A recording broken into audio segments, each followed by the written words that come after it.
Welcome back to Bay Sunday. Please welcome the filmmaker behind the emerging documentary called Sign the Show. Her name is Kat Brewer. Kat, thanks for joining us. Thank you. So tell us about your film. Well, about 2.5 years ago, I attended a concert, and for the very first time, I saw a sign language interpreter signing the show. I've been going to concerts since I was about 8 or 9 years old, and this was my first time seeing an interpreter there, and I was blown away. And in my ignorance, I didn't realize that deaf people even liked going to music concerts. Right. So I started talking to the interpreter and then communicating with deaf people. And I learned about a lot of challenges that deaf people face when trying to access live entertainment. And it really touched me because as a hearing person, I've taken for granted my entire life things that I can do as a hearing person. Not just going to a concert or a comedy show, but even just communicating with my family members. Right. So I really wanted to bring some awareness to the challenges that deaf people face when trying to access live entertainment. And I wanted to show how music and comedy really connect all cultures, no matter if we're deaf or hearing. So in your conversations with this person, what did you learn about a person's experience if she or he is deaf, and when they attend a musical concert like that? What is it like for them? There's quite a few challenges, and deafness comes in a range. It's not where people, if they consider themselves deaf, that they can't hear anything. It really does come in a wide scale of hearing or not hearing. And the challenges that they face could be something as big or as little as proper location of an interpreter. So if a deaf person wants to go attend a concert, they need to be able to be in the sight line of both the interpreter and the artist. Right. And some venues aren't knowledgeable enough to place an interpreter in the proper place or have the right lighting so that a deaf person can see the interpreter signing the show. There's other challenges such as, like, if you and I wanted to go to a concert together, we would just coordinate on our calendar, be done with it, buy our ticket, and go to the show. Right. But if a deaf person wants to go, they have to request access through the venue typically. And a venue could come back and say, I'm sorry, we're not providing access on the Friday show, but we're providing access for you on Sunday.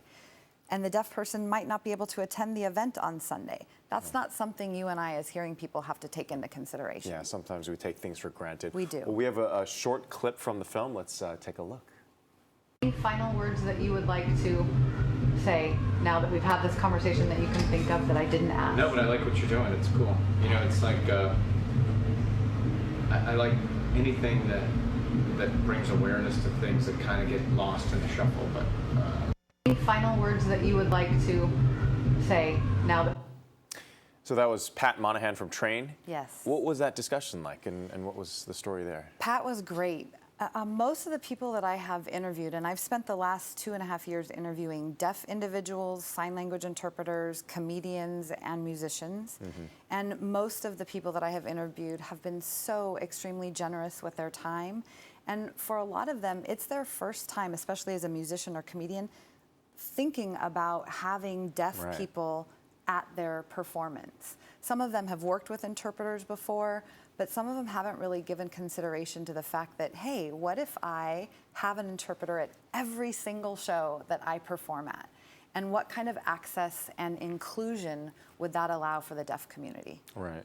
You know, not too long ago when you would watch news conferences, if there were a hurricane on the way, you would see the mayor, emergency personnel up there talking about the dangers, and there would not even be a person signing to those who are deaf but now that's totally different. You watch a news conference and you always have that interpreter out there. Do you think that's a trend that's going to happen in music and entertainment as well? That's my whole goal with this documentary, is to make sure that deaf individuals have the exact same access that hearing individuals have.